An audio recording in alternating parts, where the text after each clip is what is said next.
परिचय। आप एक सड़क पर टहल रहे हैं। सड़क पर वाहन गुजर रहे हैं जो गुजरते वक्त धुआं छोड़ते हैं। आपको अचानक लगता है कि श्वास लेना कठिन है। ऐसा क्यों? आइए इसका कारण जानें।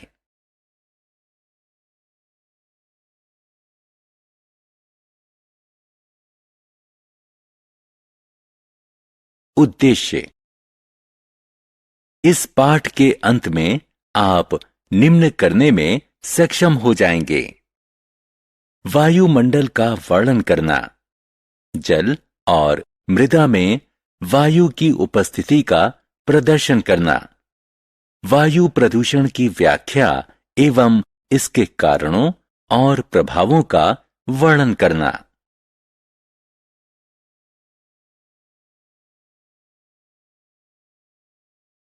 पृथ्वी का वायुमंडल। हमारी पृथ्वी चारों तरफ से गैसों की चादर से ढकी हुई है, जिसे वायुमंडल कहा जाता है। इस वायुमंडल में कुछ दूसरी गैसों के साथ नाइट्रोजन, ऑक्सीजन, हाइड्रोजन और कार्बन डाइऑक्साइड शामिल हैं। वायुमंडल हमें सूर्य से आने वाली कुछ हानिकारक किरणों से बचाता है। पृथ्वी पर जीवन को बनाए रखने के लिए वायुमंडल इसके ताप को संचालित करने में महत्वपूर्ण भूमिका निभाता है। रोचक तथ्य।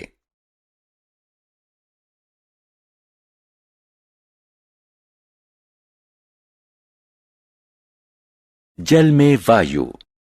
बच्चों, हम जानते हैं कि सभी जीवों और पादपों को श्वास लेने के लिए ऑक्सीजन की आवश्यकता होती है। थल भाग में रहने वाले सभी जीव वायु में उपस्थित ऑक्सीजन श्वास के रूप में लेते हैं। हम जल में नहीं जी सकते। जब गोताखोर जल के भीतर जाते हैं तो वो अपने साथ ऑक्सीजन के सिलेंडर लेकर जाते हैं। इस व्हेल को देखिए, यह कैसे श्वास लेती है। इसी प्रकार जलीय पादप कैसे कार्बन डाइऑक्साइड और ऑक्सीजन प्राप्त करते हैं।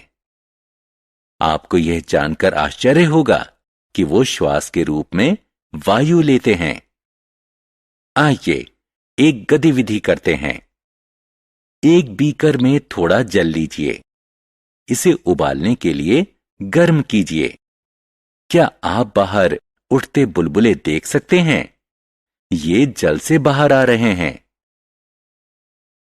सामान्य तापमान पर वायु जल में घुली रहती है, इसलिए हम इन्हें देख नहीं सकते। जब जल को गर्म किया जाता है तो जल में घुली हुई वायु बुलबुलों के रूप में बाहर आती है। जीव और पादप जल में घुली हुई ऑक्सीजन को श्वसन के लिए प्रयोग करते हैं।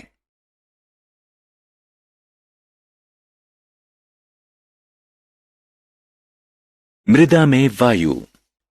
मृदा में रहने वाले जीव किस तरह ऑक्सीजन प्राप्त करते हैं, इसे जानने के लिए एक कटोरे में थोड़ी मृदा लीजिए और उसमें जल डालिए। आपने क्या देखा?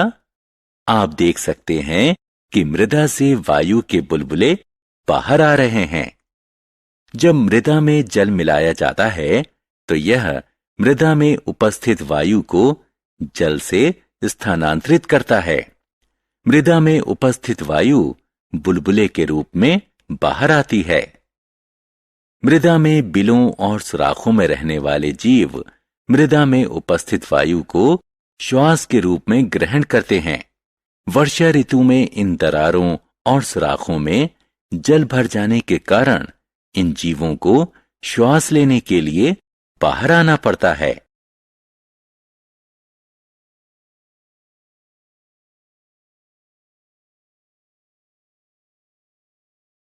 वायुमंडल में ऑक्सीजन का पुनर्भरण। कई करोड़ मनुष्य, जंतु और दूसरे जीव वायुमंडल से लेकर बड़ी मात्रा में ऑक्सीजन का उपभोग कर रहे हैं।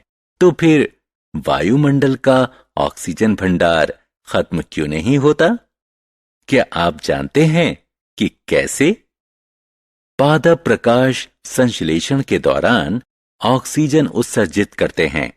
ऑक्सीजन वायुमंडल में छोड़ी जाती है और पादप श्वसन के लिए ऑक्सीजन का प्रयोग भी करते हैं, लेकिन वो जितना प्रयोग करते हैं उससे ज्यादा ऑक्सीजन का उत्सर्जन करते हैं। अतः पादप मौन रूप से हमें मृत्यु से बचाते हैं और इस पर कोई ध्यान दिए बगैर।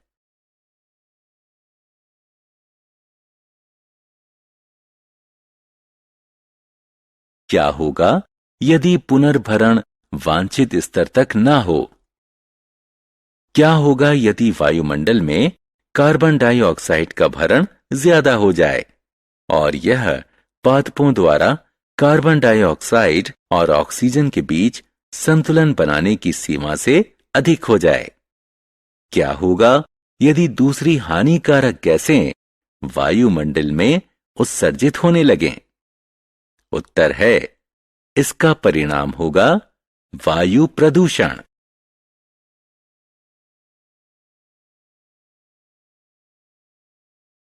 वायु प्रदूषण, इसके कारण और प्रभाव। कार, स्कूटर, वातानुकूलक, रेफ्रिजरेटर और दूसरी चीजें हानिकारक गैसें उत्सर्जित करती हैं और वायु को प्रदूषित करती हैं। कोयले के जलने के कारण भी अत्यधिक मात्रा में उत्सर्जित होने वाली कार्बन डाइऑक्साइड से वायु प्रदूषित होती है। जो पदार्थ वायु को प्रदूषित करते हैं उन्हें प्रदूषक कहते हैं। वायु प्रदूषक मुख्यतः कारखानों और गाड़ियों से निकलने वाला गैसीय उत्सर्जन होता है। वायु प्रदूषण वैश्विक समस्याएं भी पैदा कर रहा है, जैसे कि क्लोरोफ्लोरोकार्बन के उत्सर्जन के कारण ओजोन परत का क्षरण और कार्बन डाइऑक्साइड के उत्सर्जन के कारण वैश्विक उष्णता में वृद्धि।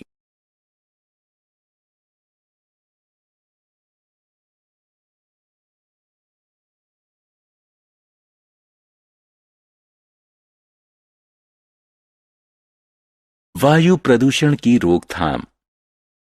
वायु प्रदूषण पर कुछ साधारण उपायों से रोकथाम लगाई जा सकती है। निजी वाहन के बजाय सार्वजनिक वाहन का प्रयोग करें। दैनिक जीवन में लकड़ी का प्रयोग ना करें। अपने आसपास ज्यादा वृक्ष लगाएं। वातानुकूलक जैसे साधनों को दूसरों के संग साझा करें। सूखी पत्तियों और दूसरे सड़नशील अपशिष्ट पदार्थों को जलाने के बजाय उनसे खाद बनाएं। परफ्यूम और डिओड्रेंट का प्रयोग कम करें।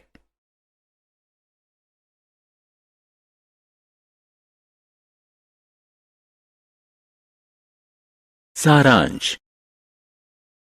आइए हमने जो कुछ सीखा है उसे संक्षेप में दोहराएं।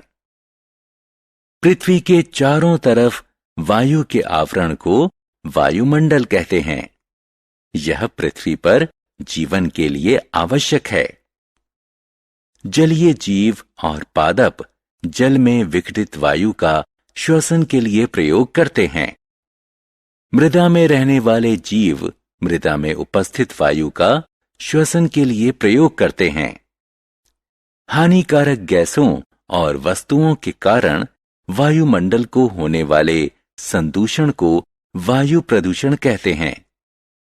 वायु प्रदूषण को साधारण उपायों की सहायता से कम किया जा सकता है।